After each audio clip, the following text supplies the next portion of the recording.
We will start. Good evening, everyone.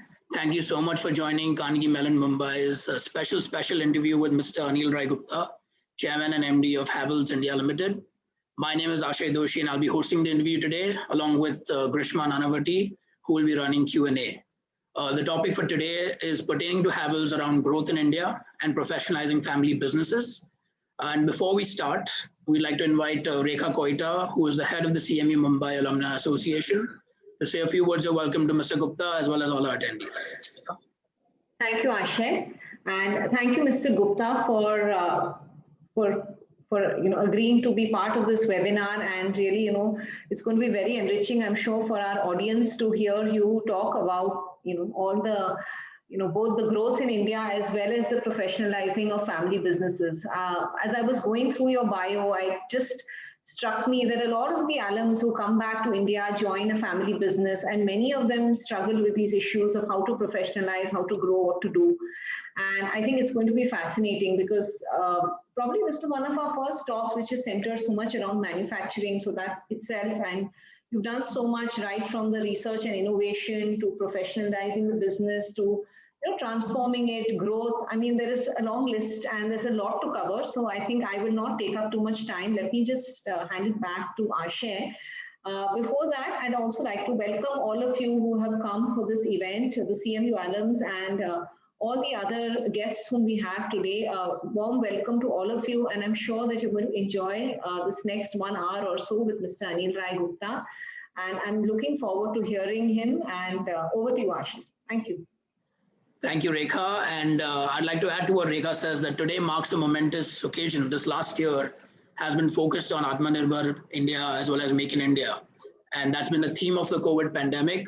But we have today Mr. Gupta here along with Havells, who have pioneered the spirit of Atmanirbharta and Make in India over the last years. Havells started as a trading company that moved into manufacturing, and today is India's largest electrical equipment manufacturer, as well as India's most penetrated household brand. And they have 6,000 employees across 50 countries. And Mr. Gupta, when the claim is made that wires that don't catch fire, it is obvious that the brand as well as the person behind the brand will spread like wildfire. So we welcome you today for our special event. Mr. Gupta joined Havells in 1992, and under his leadership, Havells has taken off from being a $3 billion market cap company to today almost $10 billion. He is also Forbes India Entrepreneur of the Year 2019 and wrote this very great book on Havells on his father, Mr. Kimat Rai Gupta, that has become a bestseller. So, Mr. Gupta, I welcome you to say a few words of welcome to our community. As you see, we have a very eclectic audience today. Thank you very much, Ashay. Thank you, Rekha. Thank you, Grishma, for inviting me.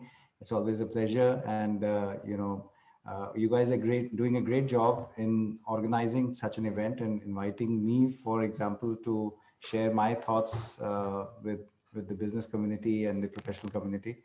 Whatever I can share from my experiences, it will be a pleasure. So I would be happy to answer any questions that you or the audience may have. Awesome. Will do. And just to quickly go over the format for our attendees, there's going to be around 40 to 45 minutes of me interviewing Mr. Gupta, after which there will be an interactive Q&A session. So please look at the Q&A box, and then you can keep putting your questions in and we'll get to it later. So with that, why don't we delve straight back in? So Grishma and Rekha, we will call you back on after. So Mr. Gupta, Havells started as a trading company that jumped into manufacturing, saw the curve earlier. What's most fascinating to me is what I mentioned, that you took on a very contrarian view as Havells and invested in R&D in India, especially due to cost of production issues, land, labor, capital laws. A lot of manufacturing companies stay away from that. They import raw materials from China. So what gave you the confidence to take that contrarian view, and what is the ethos of Havells that made that possible? Frankly, Ashay, when we took that view, I would not say contrarian. Yes, it now looks like a contrarian view, but it was almost like a thrust upon strategy on us. If you remember the late 90s, we were a mid-sized company then, and India had just opened up after 91 reforms. And suddenly a host of multinational companies started coming into India, started investing, or at least opening up their offices and factories in India, in the electrical space I'm talking about. And generally that was the time when Indians had all consumers, including us, had this feeling that anything which is developed outside of India, especially in the western part of the world, that is higher quality and high durability, better quality. So that was one thing that we were facing. And these companies had the financial wherewithal to buy out companies in India. In fact, a lot of companies in India were bought out by these multinationals. Right. On the other hand, because of this opening up, China had gone through an industrial revolution. And suddenly in the late 90s, the products that we were manufacturing in India, the circuit breakers, electrical switch gears, those started coming into India from China. Right. Most of them were duplicate copies of the multinationals of West, but at almost half the cost of what we were able to produce at. Correct. So on one side, we were facing the high quality, competition from the West, and on the other hand, we were facing the low cost competition from China. So that was a time when we were sort of in a fix. We could have at that moment sold out to multinational because of the brand strength, little bit of brand strength, at least in the community that was buying our products, or the channel strength. We had created a distribution network over the last couple of decades from 70s to 90s. So we could have sold out. Many Indian companies sold out.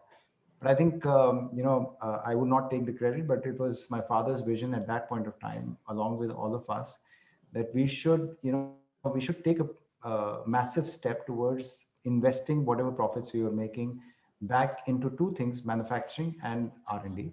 Right.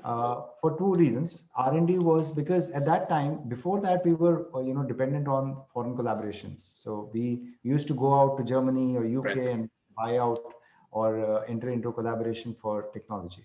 So it was easy. We would manufacture in India, sell it in our brand and channel. Right. But by the time multinationals had taken over so many of the small companies, even in the West, that the technology was not available. So we started investing in our own technology. And on the other hand, we realized that China was not just about cheap quality, but China was all about scale. Correct. And to manufacture low cost at high quality, you needed both technology as well as world-class manufacturing, but world-class scale as well. Right. So we started investing in manufacturing and technology sometime in the early 2000s. And that has been the trend for the last couple of decades. And that has actually helped us, today we can say it was a contrarian view, but it has helped us. Today, the consumer looks us at least as good or better than many of the multinationals in whatever product categories that we are in. Right. Plus, we are also globally competitive in terms of cost, that we are able to not only sell in India, but also in the western part of the world. Correct. So I think the strategy over the last couple of decades has really helped us. Absolutely. And I want to touch upon the cost angle that you, Havells, existed for a few years before they took this step. So what is the lesson in for today's manufacturing companies who are looking at cost of raw materials and cost of inputs to remain competitive? Because Havells had a multi-pronged approach. Your branding is excellent. So you're selling in India, but you've also captured consumer mind share as well as market share. So what would be your advice to manufacturing companies looking at that?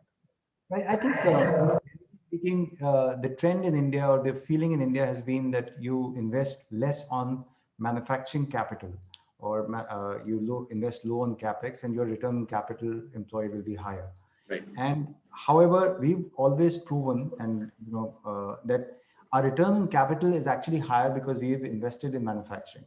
So the capex that we do is generating far more returns on capital. We are able to get a better return. Our costs are competitive. So from the very beginning, and again, that was a contrarian view, that we started manufacturing products like lighting, where we felt China was the lighting factory of the world. Correct. We started manufacturing fans in India, where everybody used to import fans or appliances from China. Today, 95% of what we sell is manufactured in-house in India, in world-class factories and in world-scale factories. So neither the quality or is the issue, or not the cost. So we believe that investing in capital returns, higher returns on capital rather than actually lower returns. And our return in the industry is the highest. So Right. that's one part. You talked about the branding aspect. I think the branding aspect also was not a great strategy or anything that, it was a one idea that we came across. It also came out of need. Because as I said, in the 90s or early 2000s, the general perception was that anything coming from West is better quality. Now Correct. we knew in-house, inside, that we were manufacturing high quality at the right cost. And then there was a plethora of influencers in our industry, whether it is for electricians or electrical consultants, had this mindset over the past few decades that foreign material is better. That's when we started going directly to the consumer Right. rather than going through the influencer. And we thought that we'll advertise products like domestic wires, you said, talked about Yep. wires that don't catch fire, or shock laga, MCBs, products which Yep. were never advertised on national television. We started advertising because we wanted the consumer to come to us rather than just go through the influencers. Right. That Right. actually came out of need, and that's when we started creating these interesting ads for very boring product categories. Absolutely. Absolutely. I mean, I don't think anyone can forget the shock laga or now the wires that don't catch fire. In fact, yesterday my mom sent me a message saying during your webinar, please mention that we were supposed to buy a fan in the house, and a Havells fan was actually more expensive than the Usha or the Orient. But because of the advertisement, I can think of Havells. So you've effectively moved from an FMEG, fast moving electrical goods, to a fast moving consumer goods. I hope Space. it's not if you realize the technology behind it as well. No, the quality is great.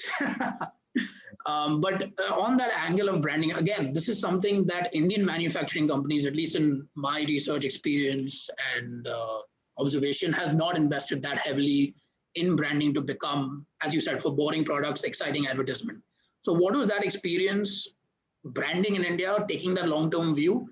And also because you are work with around 11,000 dealers and almost 1.5 lakh retailers. So they have to also share the same vision. So what was that experience scaling the branding angle? I believe when we started advertising our products and the network and our employees started seeing the benefits out of that. As you rightly said, the consumer started thinking about Havells, Correct. and at least when they would go to the electrical outlet, or they would then the electrical outlet would say, yes, this is a good quality product. At least there is a top of the mind awareness which was created. So I believe the channel took it very, very positively. And our the way we've dealt with the channel in the last 5 decades is very different than many other companies would do. We make channel partners a part of our growth strategy, a part of our overall strategy. We discuss each and everything with them. And we have channel partners who have been associated with over generations. Like I'm the second generation. There are channel partners with third generation who are now running businesses, adding more product categories, which we have been adding in the last decades through acquisitions also.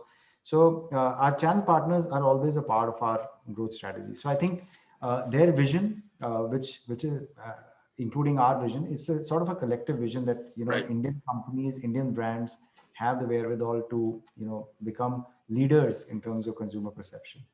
Absolutely. And one thing also through my research, I noticed that you said you have 25 different business units and 25 different teams for those business units. Folks selling fans are not going to sell switches. So I thought that was really interesting in terms of the focus you maintain for every product category. That traditional mindset would be on cost saving and maximizing your investment, but you've taken, again, not a contrarian, but a very, very dynamic view on that. I think, Ashay, one of the things that we realized early enough was that we are not an FMCG company. We are an FMEG company. FMCG does have a channel that is common for the products that they are in. They create brands around different product categories. Then they created that range. So we understood what is similar in our industry to the FMCG, which is the channel. But we also understood that there is a difference in our because we also have many influencers. So when you are buying a switchgear, you are not just going out to the outlet. You need the electrician to verify. You need the architect, and you need the electrical consultant. So there is a different kind of a selling which is available. Many companies have had this strategy that if you have a strong brand and you have a channel, then you can put across any category. But we don't believe in that. Right. Every business needs different investments because they need investment in R&D, they need investment in manufacturing, they need investment in going out to the market, which means the sales teams, the channel, the brand. All Right. these put together create a business. Otherwise, what will happen is certain business which is focusing only on that particular business, that will do much better than if we are focusing only on one or two parts of the strategy of that business. Right. We've always decided to focus on each business separately. It does mean higher costs. However, it also means that you are not higher cost than your competition, which is Right. also doing. Right. Right. And I think that core to that, what you've also done is understood that consumer mindset very, very well. I was looking through your brand ambassadors. I think recently Vicky Kaushal was appointed for the trimmers, I believe, of Havells. But other than that, you've not used any celebrity endorsements as such, but you really connected with the ethos and mindset of India. So could you share, before we move into the family business angle, could you share like how you go about understanding the Indian mindset? Yeah, I mean, personally, if you ask me, I just, I'm normally wanting to be close to the consumer and close to the market always. I'm Right. traveling the dealers, distributors, trying to understand what the dealers are hearing from the consumers. Of course, there is consumer research, which all goes, Sure. you've all done in your MBA. But then there's a early wisdom which also is there, which actually, my father used to say a channel partner, a retailer outlet in Jhansi is actually a double MBA than what we've done. So Absolutely. we understand the consumer much better. So if we are able to get that nerve of the consumer, then and you put in that kind of research into your organized research and then come out with something. Your question about brand ambassadors, I think from the very beginning, as I said, we were in boring product categories, and we needed a consumer to understand the product itself. Right. So product had to be the hero rather than the brand ambassador. And that was, I think, just for 10 years or so, we'd never had any brand ambassadors. The story of the ad itself used to bring out the strength of the product that we were, or technology, but in a very consumer-centric way, not in a Right. technology kind of a way. In the Right. last couple of years, we've taken brand ambassador for different product categories where we feel it makes sense to have a brand ambassador. Not those are not necessarily the boring product categories, but products like refrigerators and air conditioners. Correct. Ever since acquired Lloyd. Correct. Yeah, that's a fascinating concept about a dealer in Jhansi being a double MBA, and that's a really good segue into the next segment of our interview, which is around professionalizing family businesses.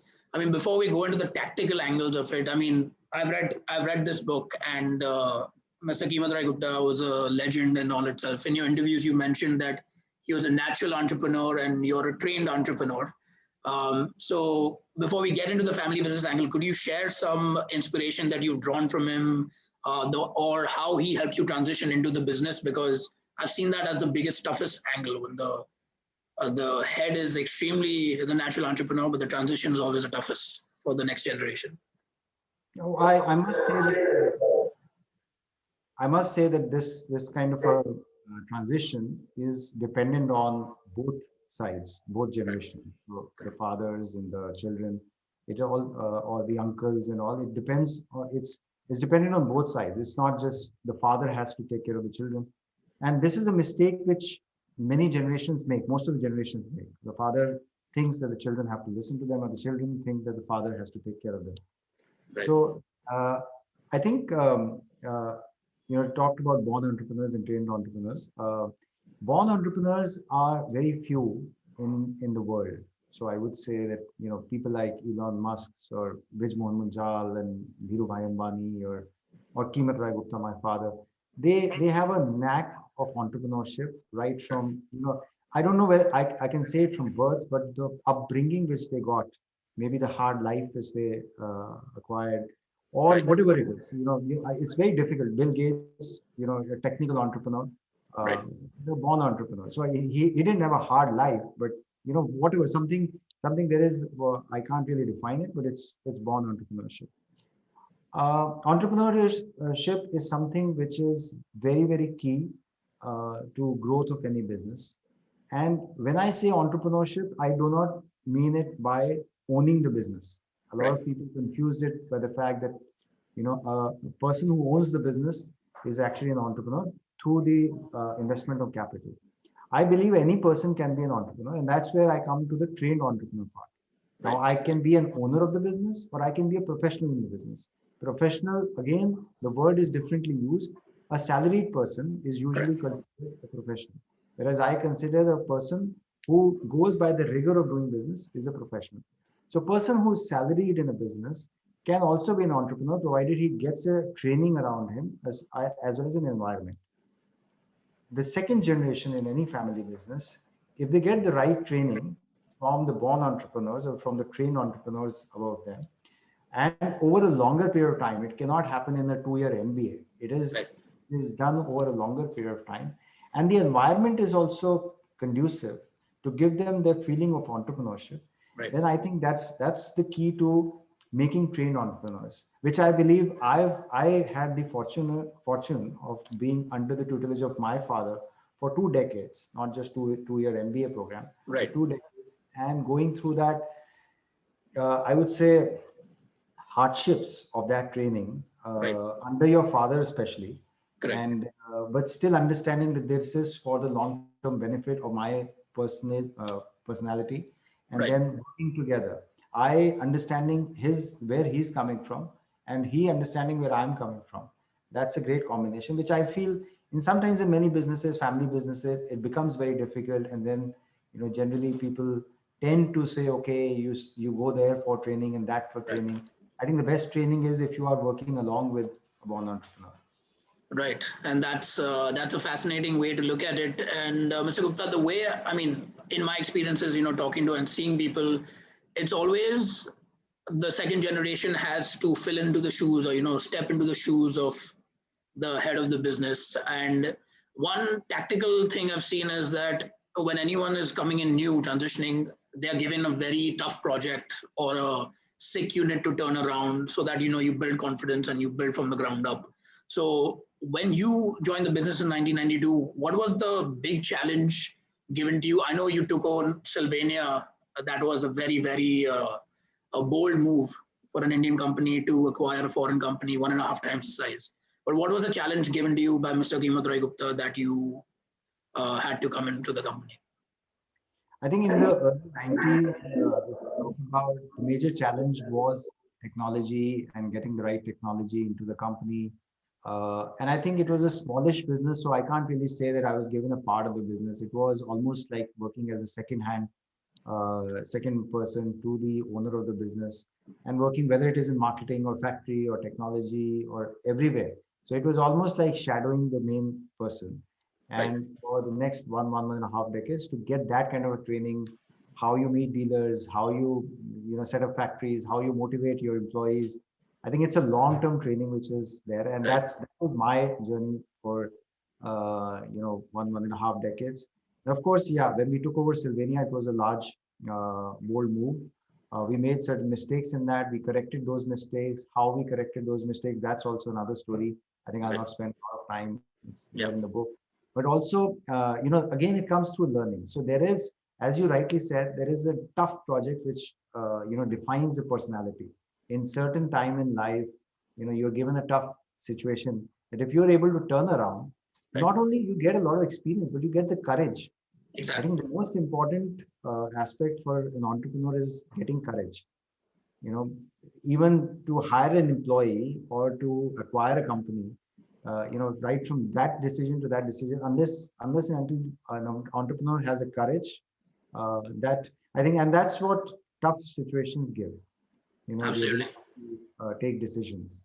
Absolutely. And before we go into the professionalizing angle, I just want to direct all our viewers to the Q&A box. I see the questions are coming in, so please keep putting your questions in, and we will get to that shortly. So, Mr. Gupta, going from a smaller business to expanding and now becoming a largely multinational company, there is always an angle where the professionals take over most of the day-to-day operations, whereas the owners are looking at the broader vision and the guidance of the companies. So could you shed some light on how Havells and you strike that balance between the professionals and the owner-driven? Because the owners will have the passion, the vision. The professionals, as you defined, maybe they're salaried, maybe they're not, maybe they have stock options. So how do you build that ownership within professionals, and how do you strike that balance? So I believe, ownership and professionalism. Professionalism is a culture of an organization. So, um, I don't attribute to this to the size of the company, because sometimes many small businesses, including a shop, can also be a professional business. When a shop owner decides that he's ready to give empowerment to the small employees, whether he or she is earning 20,000 rupees a month, Correct. and he's able to not just keep an eye always that what is he doing, what is he not doing, but have the empowerment and have the ability to take reports maybe in the evening, so that even a shop owner can be a professionalized business, depending upon the way the business is run. And I take this from my example, my father's example, where he was a shop owner earlier, in Correct. the electrical market in early 60s and 70s, but he had the ability to trust his employees, right? And his main motto was trust till the other man proves otherwise. You would believe that 95, 98% of the people are wanting to do an honest job.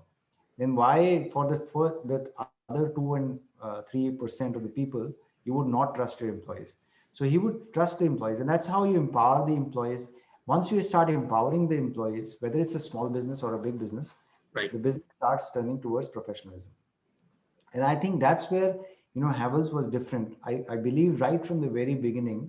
And in owner driven companies, all owners are known as directors, Right. in India.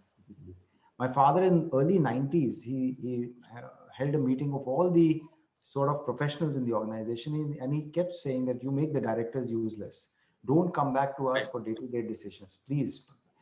It's a habit in an owner driven company to come Right. back and ask for final approval of the. So he used this concept of making the directors useless. And I think over a longer period of time, this culture keeps growing, and you professionalize the professionalization also, how you bring in that rigor into the Correct. company. I would say over the last 6 or 7 years, as the company size kept growing, as more and more people kept coming into the organization, we started institutionalizing the whole entrepreneurship and professionalism, amalgamation. Okay. And so, you know, I would say the best combination is when the owners work as professionals and the professionals work as owners, right? So that's or entrepreneurs, owners work as professionals in the organization, Yeah. and professionals or so-called the salaried employees work as entrepreneurs in the organization. That's a great combination. And if you're able to achieve through motivation, and I would say financial is a secondary thing, stock options and all, it's, I would say, way behind in terms of motivating the employees to act like entrepreneurs. But the most important is what is the culture of the organization, and Right. that's, I would say, to create that balance is something which is done over a longer period of time. I think that's a great point you made about culture. And, Havells, as I read, the culture has always been what Mr. Kimat Rai Gupta pioneered, which was honesty, nimbleness, and forward thinking. And one thing in the book that really stayed with me was like, Koti pe jaake bolo, agar koi problem hai, ask for help. So, what is that? How do you scale culture? Like, when you go from a small shop in Delhi to now 6,000-person company in 50 countries, how, I mean, tactically I'm trying to understand how do you scale that culture, because I'm also part, like, running a startup with my father. I came back from the US after 10 years, and the biggest challenge we have is to tactically motivate the employees to think like owners and not just salary. So could you shed more light on the scaling of that culture? I think very small things, communication. So most important is how close are you to the employees? What are you communicating? Are you communicating the culture or just the sales targets or the targets of the company? So, if let's say in an organization you have an entrepreneurial culture, if you are able to inculcate the entrepreneurship amongst the individual, then you don't really need sales targets to be discussed all the time on a daily basis. That person has the ownership to drive things forward. So the communication that you do with the employees in the organization, that can be one of the key factors of bringing the culture. The other thing is how seniors in the organization, whether it is the owners of the company or the professionals in the company who are at senior posts, how they are behaving with their employees. Are they really empowering the employees? Are they really trusting the people on the ground?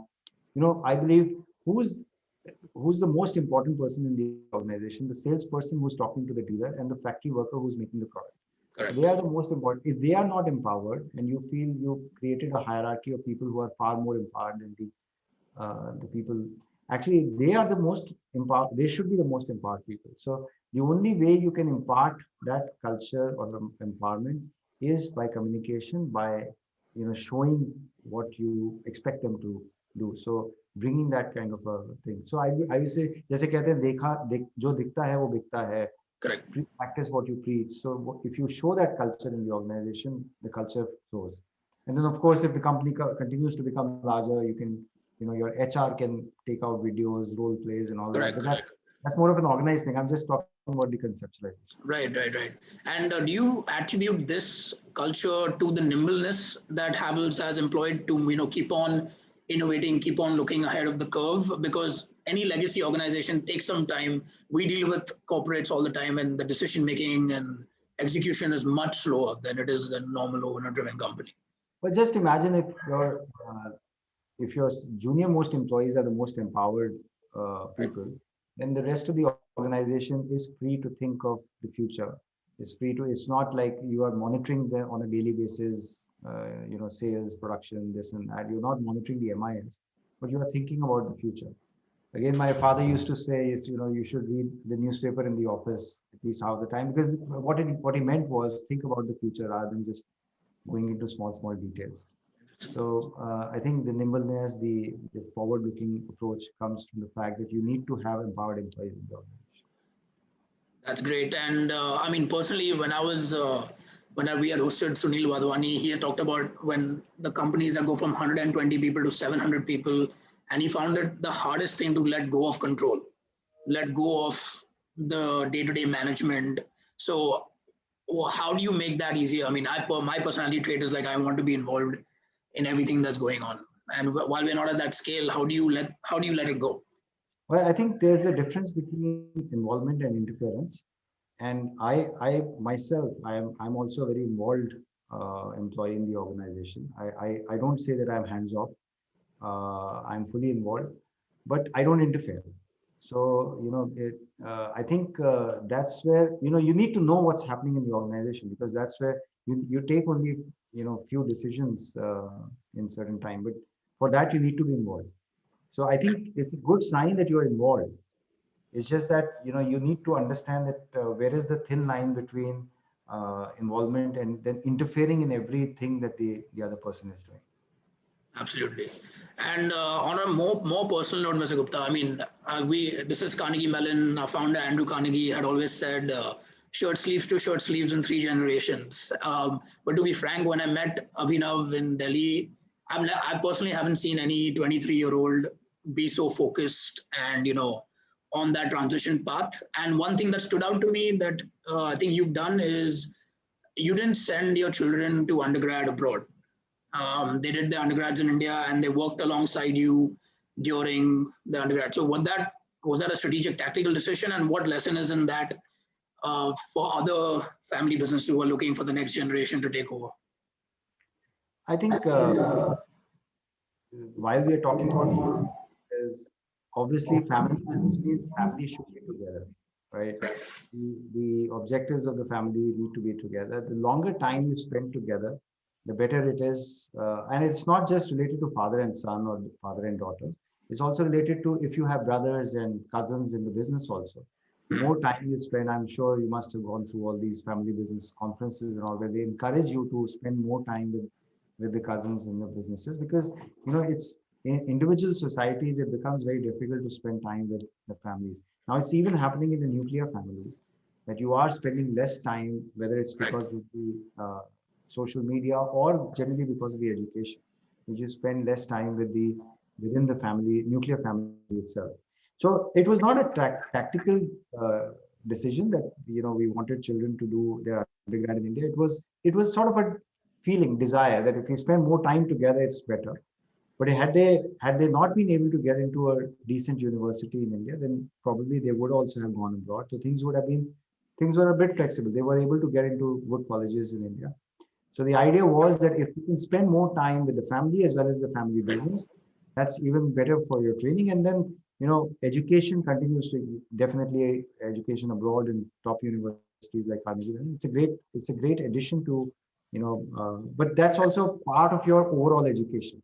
Correct. So what time you spend in the family, what time you spend in the marketplace, with your customers, that's all your education.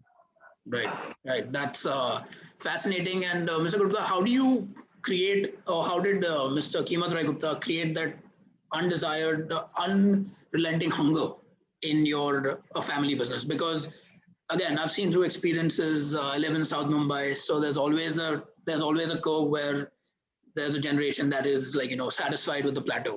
So how do you like? What does Havells do in particular? What has your father taught you to continuously be hungry for that growth?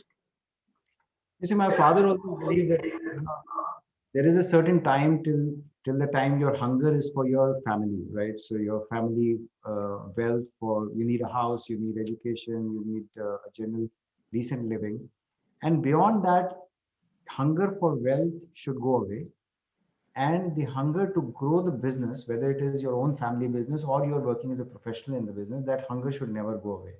Right. Growth is life. He used to believe, Dhirubhai Ambani said growth is life, and he used to thoroughly believe in that if you are not growing, and not your wealth, but the work that you're doing, the karma that you're doing, if you're continuously focusing on that growth, then that's your motto in life, and that's what he believed in. That's what we have looked at entire life.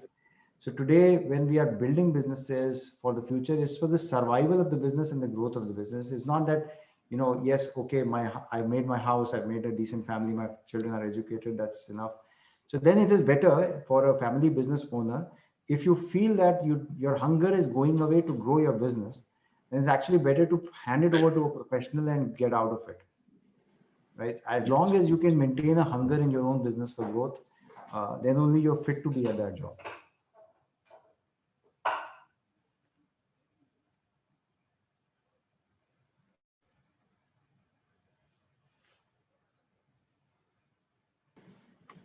Hello? Yeah, I think Yes, now, lost the network here for a bit. yeah, I think we're good now. Sorry, you were making a last comment on the. I just made a maintaining last the hunger comment part. that as long as the hunger for growth is there to when you're running the business, till that time only you are fit to run the business. Otherwise, as a family Right. owner, it's better to actually hand it over to a professional. And if you Got can it. work as a Okay, that's professional with that focus on growth and future, then you can also be a CEO of the organization. absolutely. And the last one thing that caught my ear was you said spend time with the cousins in the business and everyone else. So tactically, how do you think about structuring a family business or structuring responsibilities, structuring income streams, cash flow management when you are dealing with a larger family business? Ashay, I think it's a very, very long subject. I don't think it is fit to be talked about because it has many, many things to be looked at. However, I feel that in any family business, spiritually, there should be a spirit of success, spirit of, sacrifice. And and this was again said by one of my mentors, Mr. Brisbane Munjal, once when I met him and I asked him, regarding joint ventures, family businesses. And he says, as long as there is spirit of sacrifice amongst the family members, or even any partner, whether it's a joint venture partner, that partnership will continue to run. The moment, so otherwise, you talked about family structuring and all that. That's a very, very large subject. Right, right, right. Maybe we come back for a round two down the line for that detailed analysis on that. So we are approaching Q&A within like 7 to 8 minutes. So again, we already have 10 questions in. So please keep putting your questions. So Mr. Gupta, because we are Carnegie Mellon and it's all technology and AI, I have to spend some time asking you about the new innovations that is exciting you at Havells. I recently saw an advertisement about a smart fan that's being advertised now, and the Internet of Things, the IoT, is now the next hot subject. So, what is exciting you in terms of innovation and technology at Havells, and how are you looking at investing into that? I think what's exciting us is, is the connected world that we are moving in. In the last 10 or 15 years, everything is connected. The world is connected. Our devices are connected. And tomorrow, because we deal with homes, I would say the homes will be connected, and each and every device in the home will be connected. Not only it will be connected with your devices, but also connected amongst themselves. So, there could be a possibility that, fan and air conditioner would be talking to each other. That as the temperature goes down, the fan speed increases, the temperature goes, the air conditioning goes down. So it's all this connected technology, which is really exciting and gives a lot of opportunities, not only and there's of course consumer preference and consumer insight into that, but also a lot to do with sustainability and environment and, electricity savings, for example. And again, in our business, electricity savings is a huge thing that we need to think about for the future. Right. So this technology is, helping the consumer, but it's not really taking away more resources from the environment. It's actually taking less. So I would say that, just 1 minute, I think some phone is, sorry, old Nokia phone is. Yeah, I haven't heard the Nokia tone in a long time. Oh, so here we are talking about technology. Great battery life, and that flashlight is amazing on this one. Absolutely. I'm just putting it off now. Yeah, it's not a smartphone. I use it for some purpose, like having another phone just for my WhatsApp number. Right. No, but I think, in 2 or 3 years, the consumer will expect far more and far more comfort. And the companies will be able to. So, you just saw one example of a fan. Right. Tomorrow it will be possible, and it is possible now, that you actually, leave your office, you put on the geyser from the water heater from the mobile phone, and then by the time you reach home, your water is hot, you can take a hot shower. And those kind of saving electricity. Everything is timer based. Everything is. So I think it's an exciting world, not only for the consumer products that we make, but also for the industrial switchgear that we make. Sitting in one room, the entire installation of a factory or a large building can be managed, and the entire switchgear can be managed. Right. Everything is going to be connected. That's fascinating. And I mean, I'm coming from my generation, like we've grown up. I'm born in 1990, so I've grown up with that technology curve that's been exponential. But how do you think about adoption in terms of your target markets? For example, my mother makes the decision to buy the fan for the house, correct? And so how do you envision adoption from that consumer who is tech savvy, but this is a next level where the ACs and fans are talking to each other. So how do you think about that? I think, as my mother now has started ordering on Grofers, which I never thought she would do. So it's the technology is becoming simple to understand and to use. And, whether it's rural markets or whether it's, elderly people, they are using technology more and more after demonetization, after this pandemic, the technology is being used more. And it's possible that, not all features of a product would be used by everyone. But I think when we're talking about a long-term thing, you are focusing on all kinds of categories of customers or on all age groups of customers. But yes, I think technology adoption is far, far more than what we were thinking, or far, far faster than what we were thinking of earlier. Yep. And, this reminds me that I think 2 months ago, we hosted Ankit Nagori, who was the ex-chief business officer of Flipkart. And he said the real cusp of Indian mobilization was when the house helps and everyone started ordering on Flipkart. Started that social mobility, that was the defining moment. So I think this is also the next step in consumer technology, which is fascinating. We are at 7:45, Mr. Gupta. There's a lot of questions. So how about we jump into the Q&A? The way this will go is I will unmute the person, they'll engage with you directly, if that's okay. And depending on how fast we get through the questions, Mr. Gupta has agreed to stay on for a little longer, past 8 o'clock, so we can see we can get to all the questions. So Grishma, can you come back on and tell me who to unmute, and then we can go into the Q&A. Sure. So, sorry, it's a bit of a technical. Thank you so much. This was a very enlightening conversation to hear about not only the stakeholders, but even hearing about the culture, how to kind of get the next generation trained. So thank you so much. And I think all our participants are as excited to hear your insights as I was. We have a lot of questions. So I think the first one, we have Mr. Srinivas Demple who would like to ask a question about branding. So Ashay, if you could. Yep. I'm just promoting Srini to panelists. So Srini, you can even turn on your video if you want and unmute.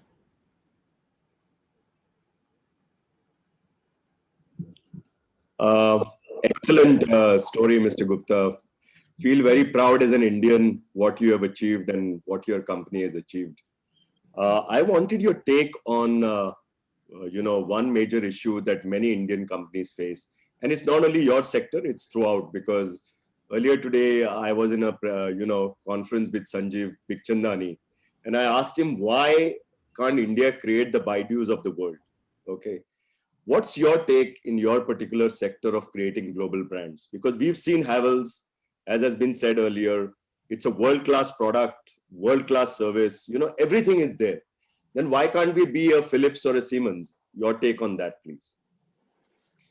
Well, there was, I would say, a period in 2000s where, Indian companies moved abroad and started acquiring companies. We were one of the companies. Tata did a lot of acquisitions of many companies, and I think there was, I would say, a hunger in the Indian industry to go global and to create world-class brands, world-class products, do world scale acquisitions and manage those companies.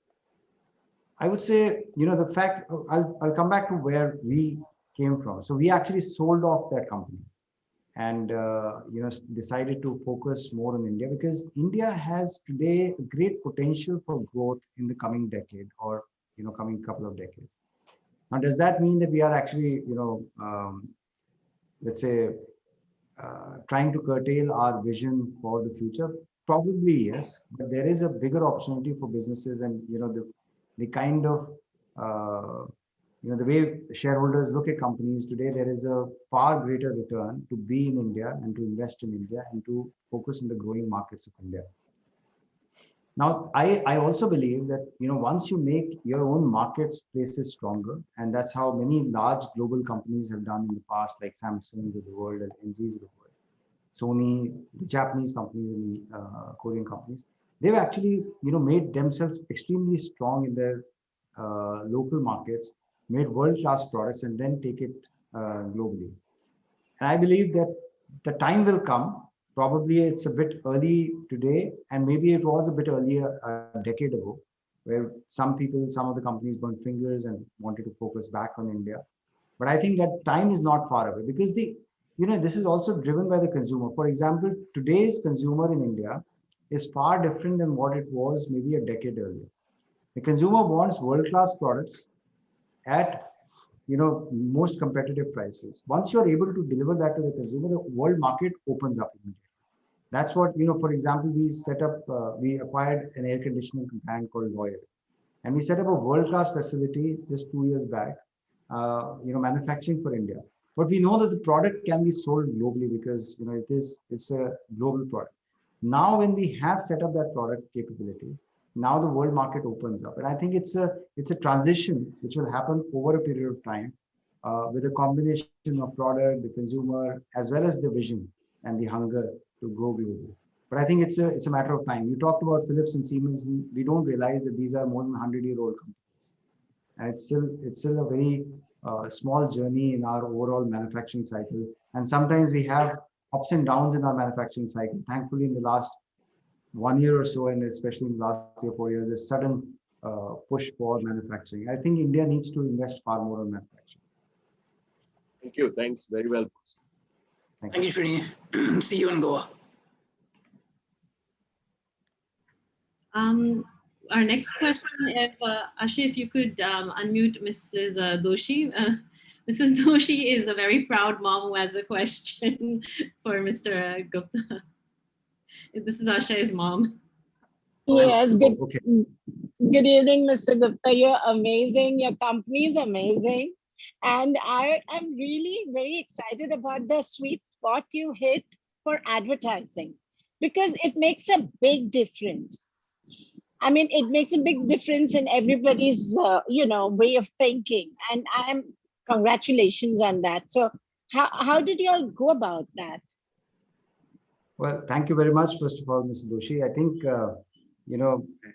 it's a very simple thing. I just mentioned to Ashay also that, sometimes things come out of a need.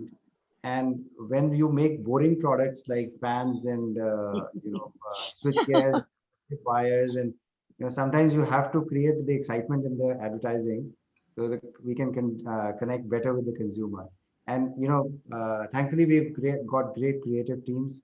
And it also, again, for family businesses, I would say, you need to understand your strengths also. And for businesses who understand that we are not creative people, the creative people are the people who work and create these advertisements. Many of the owners, they want to make the advertisement themselves. They feel they're the Amitabh Bachchan and Shah Rukh Khan and the director themselves. So we leave the creative part to the best of the people, and just give what we want and what kind of consumer connect we want. But thank you very much for your hearty comments on advertising. Yeah, thank you. Thank you so much. And you're a big, big motivation for all family businesses. Thank you so much. Thank you. Thanks, Mom. Yeah. So we have a question from Sangeet where he's looking at, what you can expand into new products. So if you could unmute Sangeet Ashim. Yep. Sangeet, you are unmuted. Please unmute yourself and ask the question.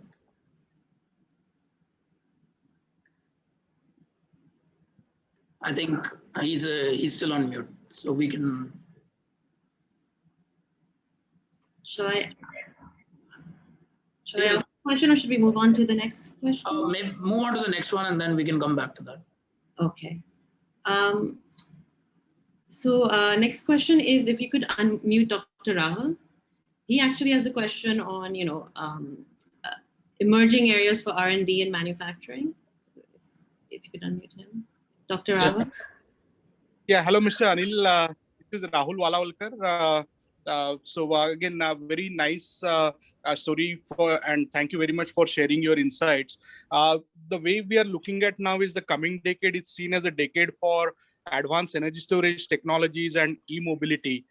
So how current giants like yours help India become a global hub for R&D and manufacturing of these technologies? Because we are seeing a significant transition. Like for the last 100 years, the energy storage sector was dominated by lead acid batteries, but now we are seeing... Female is so much better. You can hear me? Yeah, now we are seeing certain of technologies and that is creating a lot of new opportunities for the Indian industry. Also, Indian government through the production link incentive is trying to support these schemes. So how Indian industry should respond to these opportunities?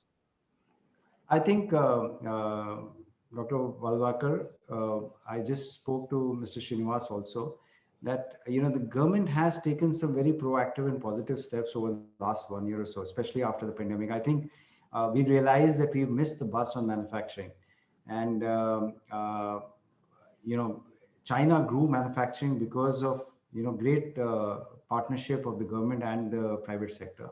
I think now the government giving the right inputs, it's now for the private sector to take maximum advantage of the change situation, both in the global markets as well as in the way we are thinking about India, and to invest heavily on one side in the manufacturing and the other side on technology.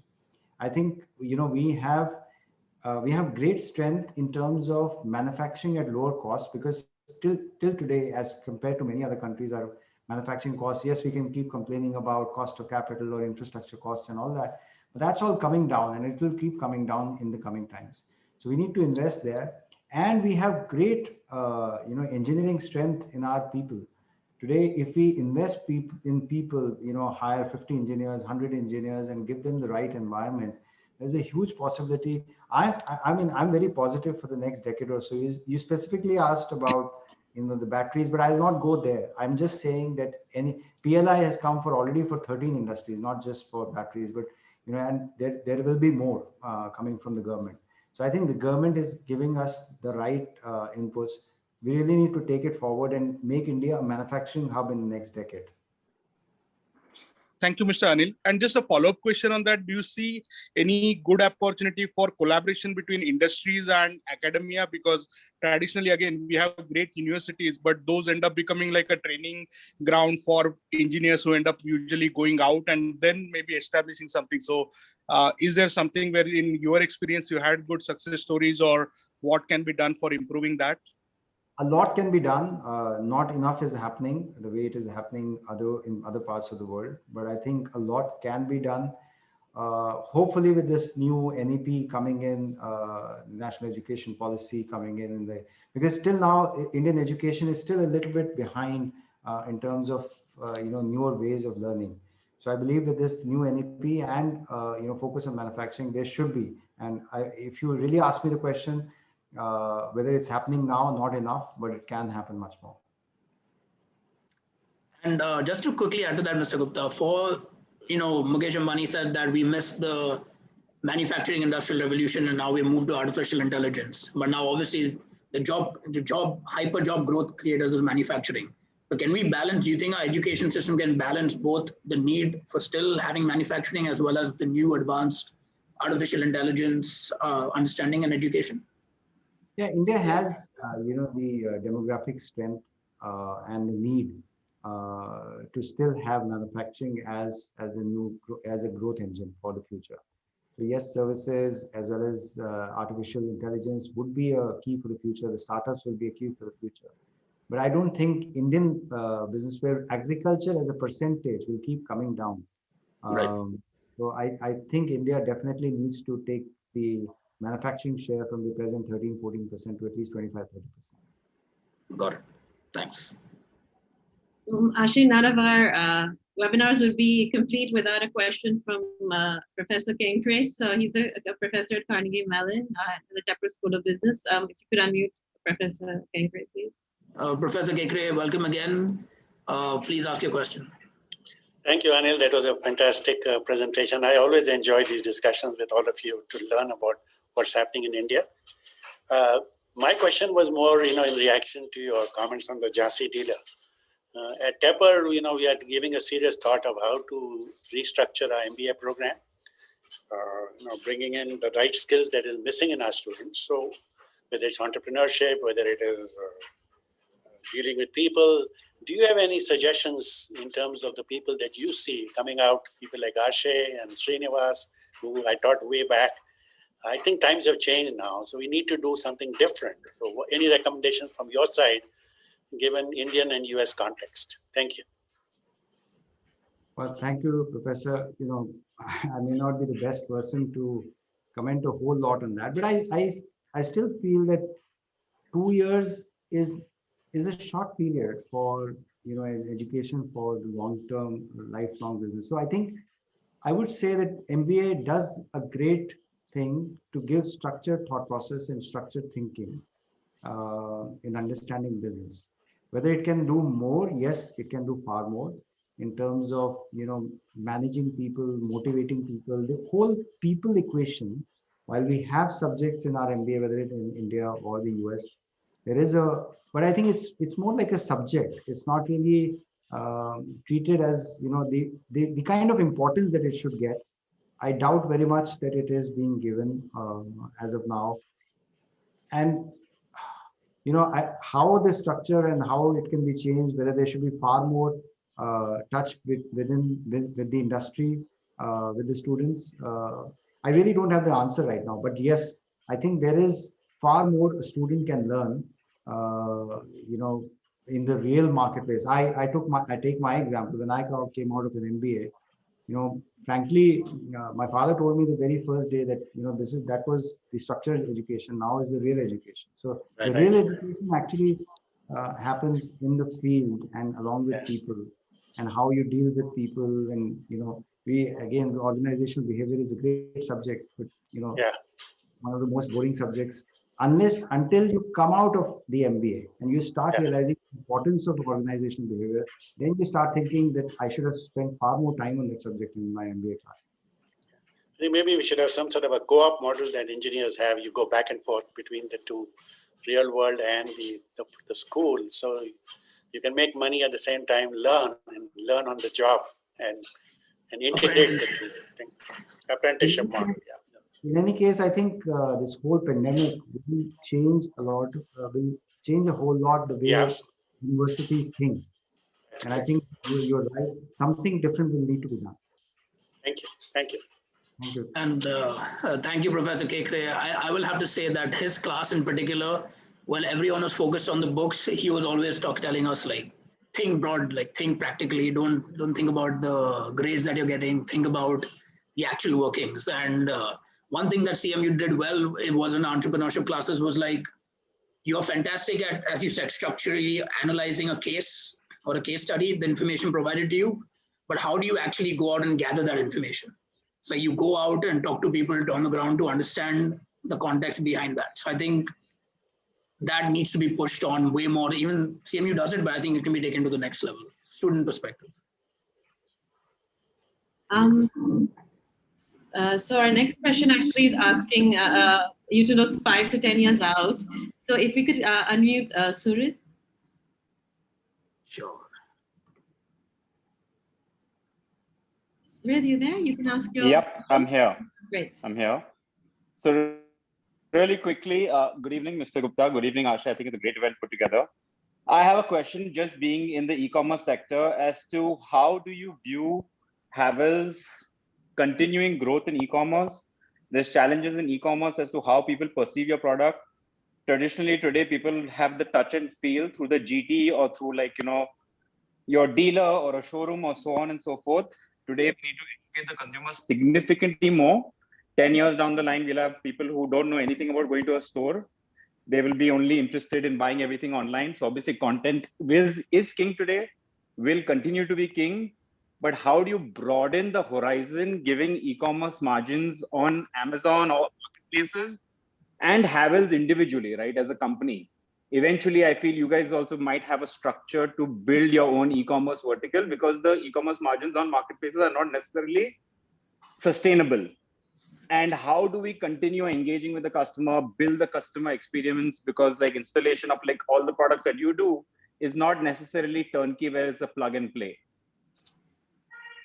Right. So again, a very large question and many answers to this. But I just if I would concise it in a way that see, any company who's making products need to go where the consumer is going. So if the consumer goes to a physical store, wants to see the product there, then you need to be present there.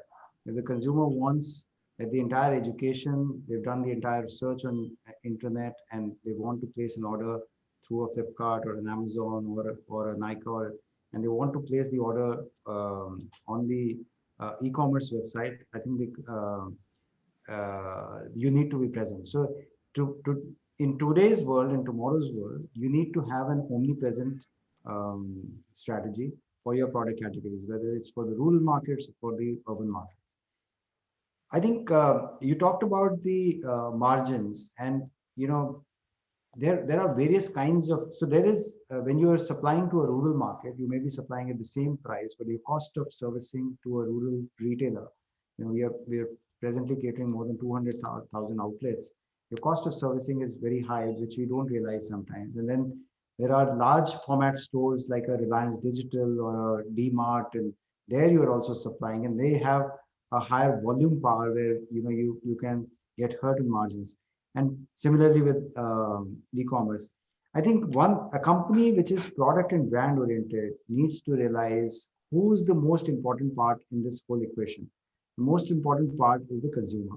And if any company or a brand is taking care of the consumer, I feel that margins come from what a consumer pays rather than what the intermediaries keep for themselves.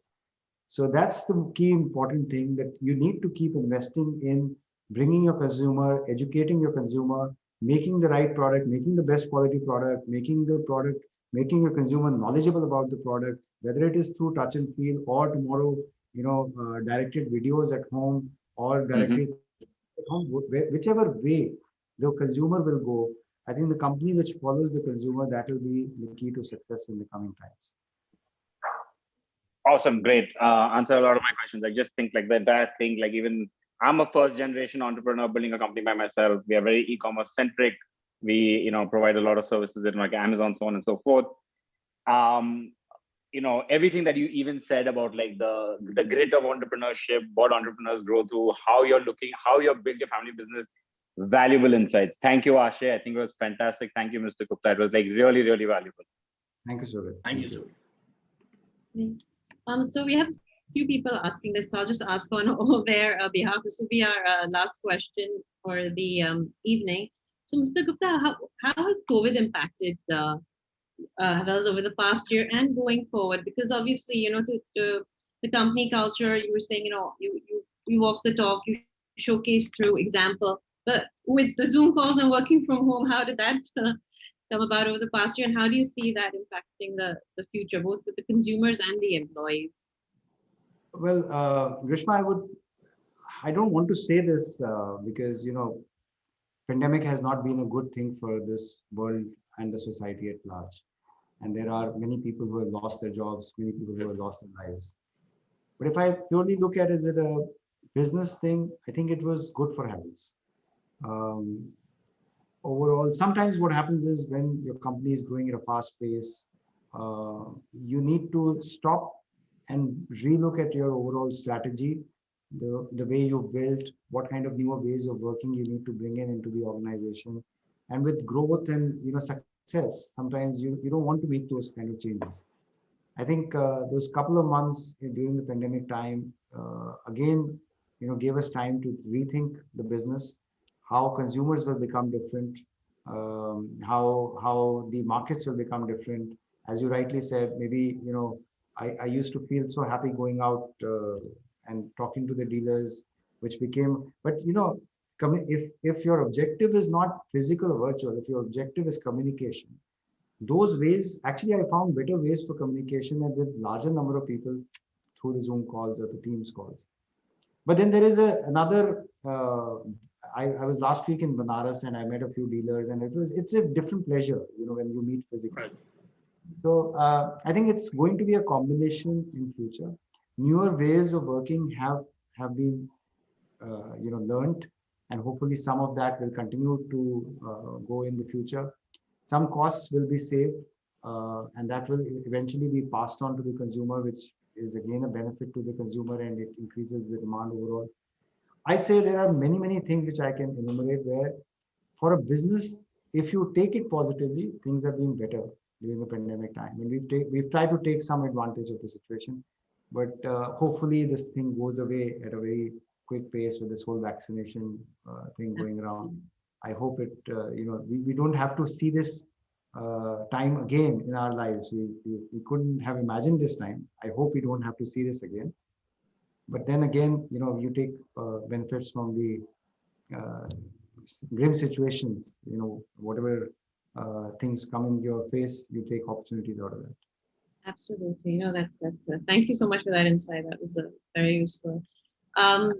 Ashay, I think over to you. Thank you, Mr. Gupta. We have no more questions to ask. Ashay, you want to? Sure. I just wanted to, Mr. Gupta, again, thank you so much for your time. The fact that around 50 people are still online, I'm sure we can go till 9 p.m. as well. We have a lot to talk about, but this has been incredible. The one thing I've taken away from this, what you said, was the element of sacrifice, because especially MBA graduates, we're trained to think in opportunity cost. So you come back home, what would your salary been in the US every day that you're working here, every year that you're working here, what are you losing out? And I think your comment on sacrifice and that spirit of it has really stayed with me. So thank you so much for that. Thank you so much for your time. Thank you, Abhinav. I know you're around for helping coordinating this. And Mr. Gupta, on behalf of CMU community, thank you. Any final words for us? We'd love to have you again for the detailed talks. There's so many different things. But your final comments? No, it was a pleasure, and thank you very much for organizing this, Ashay, Grishma. I know, you had a large, it's been going on for a few months now, but thankfully, I was a bit skeptical because I didn't know the audience, and that's why, thankfully you organized it in a beautiful way. The questions were very comfortable, and it was right through my skin. A lot of things I could reflect from the book itself. So as I said in the beginning, whatever I can share from my experiences, it will be a pleasure. And I'll absolutely. Hopefully we'll be able to do that again sometime. Absolutely. Maybe hopefully in person next time when, as you said, the world is a better place. Thank you all the viewers. We will send you, and Mr. Gupta, we'll send you the recording as well as the key highlights and photos in the coming days. And yeah, thank you again for your time. Thank you, Grishma. Thank you, everybody. Thank you. Bye-bye.